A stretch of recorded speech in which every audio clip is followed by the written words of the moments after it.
y espero que el gobierno con prontitud entienda eso y que efectivamente se hagan las inversiones que corresponden para esto, porque le viene bien mayor recursos al Estado que se necesitan. ¿Sí? Bueno, el diputado liberal Alejandro Bernales restó dramatismo a esta situación y precisó que el gobierno no ha sido claro en esta materia y que se va a tratar con la urgencia que se requiere. A ver, a mí me parece que el gobierno ha sido claro en esto y va a presentar pronto, y así lo han ido sociabilizando los ministros, una política nacional del litio, que es un tema que no hemos abordado durante años y que justamente ahora se va a tratar con la urgencia que requiere. Así que a mí, más allá de que el presidente de la comisión se moleste o no porque los ministros asisten o no a esta actividad, me parece que lo más relevante es el anuncio que ha hecho el gobierno respecto a esta política que va a dar a conocer y que va a dar a conocer en las instancias que sean necesarias. Por su parte, el senador de la Federación Regionalista Verde Social, Esteban Velázquez, indicó que la Empresa Nacional del Litio es una política viable y espera que el gobierno no quede atrapado en las manos de los privados. Pero yo que además en esta política nacional del litio, con toda la implicancia que eso que tiene que ver con la Empresa Nacional del Litio, con el Instituto del Litio, sea el Estado el que gane, sea el Estado el que ponga las condiciones y no termine de rodillas finalmente con los privados, como ha ocurrido, por ejemplo, con la industria del cobre. Espero que no se parezca en nada esa política o de la otrora industria del cobre con la política moderna que puede proponer el presidente Boric. Bueno, vamos a ver qué es lo que ocurre, porque se debería presentar, ¿no es cierto?, esta propuesta de gobierno durante las próximas semanas. Y pasando a otro tema que también, en medio de este tráfago informativo, no ha ocupado el espacio que requiere. Vamos a hablar de lo que significa esta influenza aviar en nuestro país, que ha tenido un efecto, por lo menos por lo que se ha visto, bastante desastroso, sobre todo en algunas zonas en el norte del país.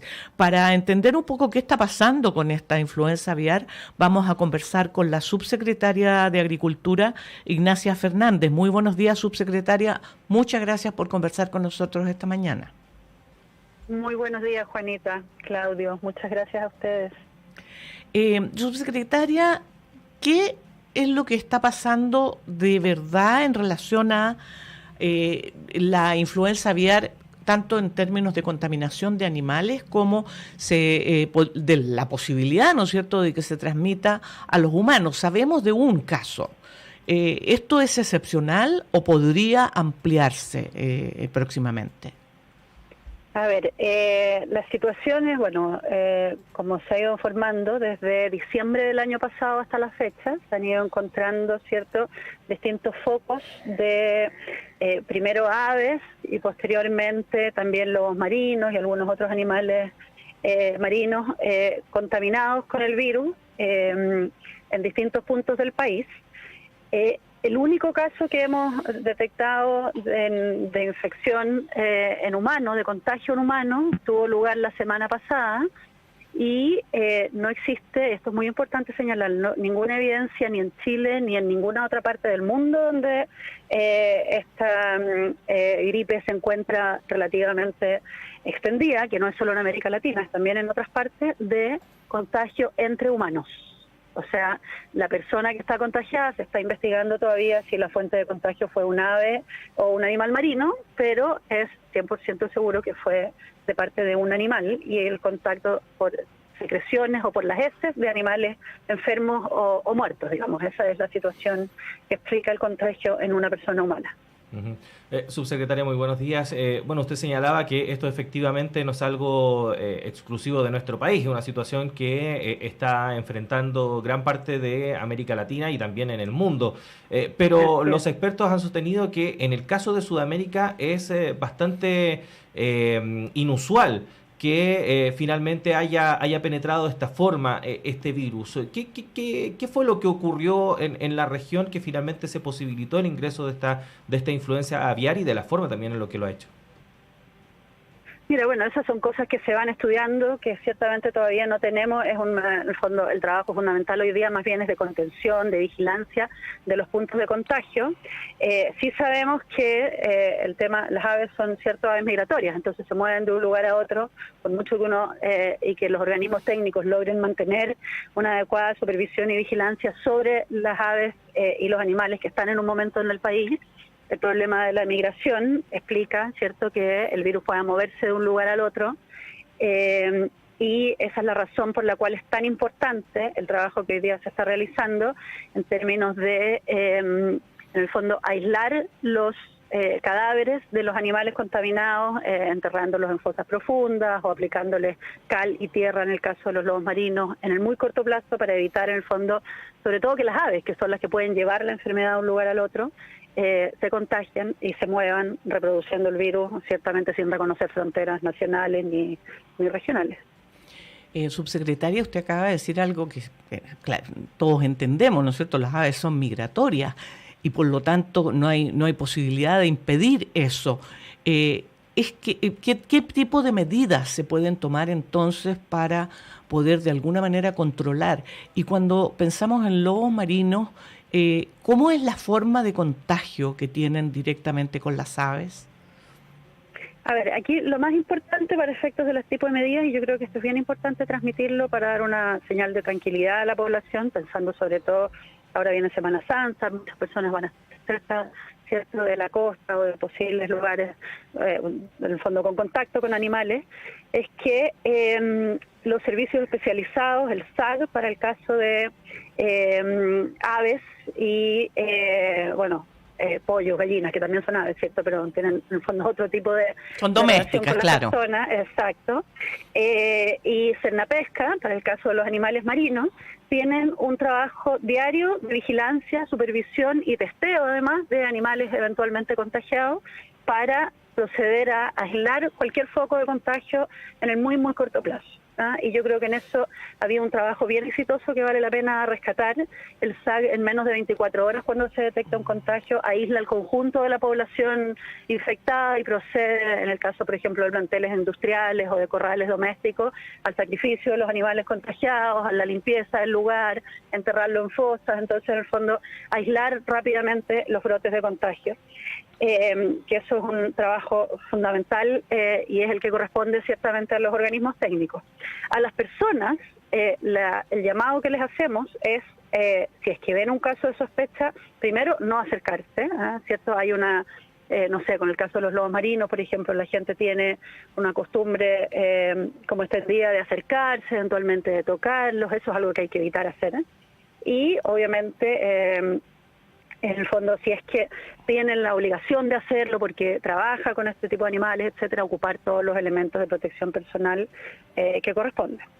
Hay números de emergencia, habilitados tanto del SAC como de Cernapesca, para llamar si es que uno ve un animal muerto o enfermo, pero lo más importante es no acercarse.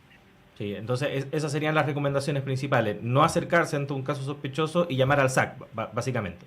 Así es.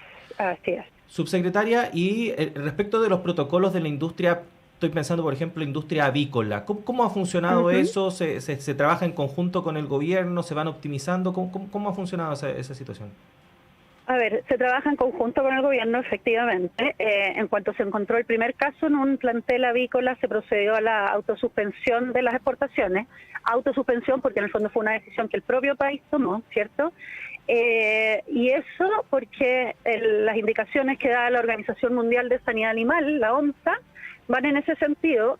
Y aquí también hay algo que es bien importante señalar: para proteger la sanidad animal, o sea, para evitar, en el fondo, el contagio de animales que pudieran portar el virus de un lugar al otro. No porque haya ningún riesgo respecto al consumo humano, o sea, para las personas. Entonces, eso por un lado, y por el otro, aquí de nuevo es el SAG el organismo encargado, en la medida en que, como hay supervisión y fiscalización sobre los planteles, y además hemos tenido buena respuesta de parte en el fondo de los operadores, de los dueños de estos planteles. En cuanto se ha detectado un brote, se procede, ¿cierto?, en el fondo al sacrificio de los animales infectados, a la limpieza del plantel, etcétera.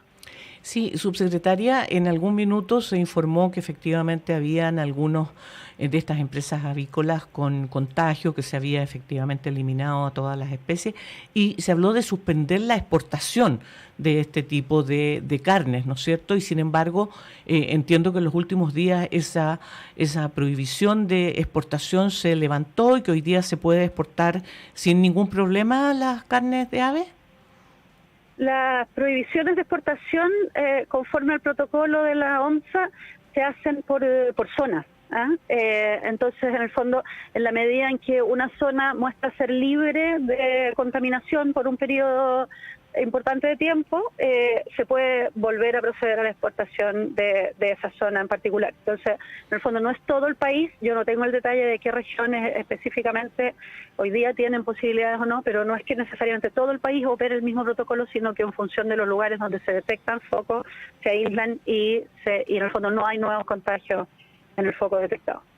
Sí, estamos conversando con la subsecretaria de Agricultura, Ignacia Fernández, a propósito de los avances de la gripe o influenza aviar, que los distintos casos que se han registrado en nuestro país. Subsecretaria, se está reforzando, porque usted misma lo dijo, lo hemos conversado, es imposible controlar la migración de las aves, es parte de la naturaleza y es un fenómeno que no se puede, por así decirlo, controlar al 100%, pero se está reforzando, por ejemplo, la vigilancia en los parques nacionales, santuarios de la naturaleza, para evitar que, por ejemplo, lo que pasó en Valdivia con este sacrificio que tuvo o este retiro de 250 cisnes de cuello negro, lamentablemente hay ahí una preocupación respecto de lo que pueda pasar con eso. ¿Se repita en otras zonas? Así es. La vigilancia, como les decía, es diaria. Si ustedes revisan las páginas web de los organismos técnicos especializados, van a ver que hay como un conteo y estadísticas diarias de la evolución de la enfermedad en función de cada uno de los focos detectados, de los animales sacrificados o en estudio, porque efectivamente hay una preocupación muy importante puesta en términos del control de la enfermedad y del aislamiento temprano de los focos que se vayan produciendo. Bien, subsecretaria de Agricultura, Ignacia Fernández, muchísimas gracias por haber conversado con nosotros. Nos interesa, por supuesto, que se refuerce, que el peligro para las personas, el peligro para los seres humanos, prácticamente inexistente, que la única posibilidad de contagio, ¿no es cierto?, es cuando hay relación directa, hay contacto directo con algún animal enfermo. Y la última consulta, en caso de que esa persona se contagie, ¿es tan grave, corre riesgo su vida? Esto es, bueno, igual como ocurre con todos estos virus de influenza, aquí las autoridades de salud son las más indicadas para señalarlo, pero la información que nosotros tenemos es que pueden ocurrir casos de gravedad muy diversos, digamos, desde un resfrío leve hasta efectivamente casos que puedan comprometer incluso la vida de las personas, pero eso tiene que ver con las condiciones previas de las personas. Aquí también el llamado a vacunarse, ¿cierto?, contra la influenza y en el fondo, por lo tanto, el nivel de protección y de inmunización previa que tengan las personas al momento de potencialmente contagiarse. Bueno, subsecretaria Ignacia Fernández, muchas gracias por haber conversado con nosotros esta mañana. Que tenga un buen día. Bueno, muchas gracias a ustedes. Buen día. Buen día. Bueno, vamos a continuar monitoreando, por cierto, lo que está pasando en torno a esta enfermedad que afecta principalmente a animales, pero también hemos visto algunos casos de humanos, producto de principalmente el manipular este tipo de aves que están enfermas finalmente con esta influenza aviar. La recomendación por lo mismo es, si ve un caso sospechoso, no se acerque, no lo manipule y llame al SAC. Hay distintos números dispuestos según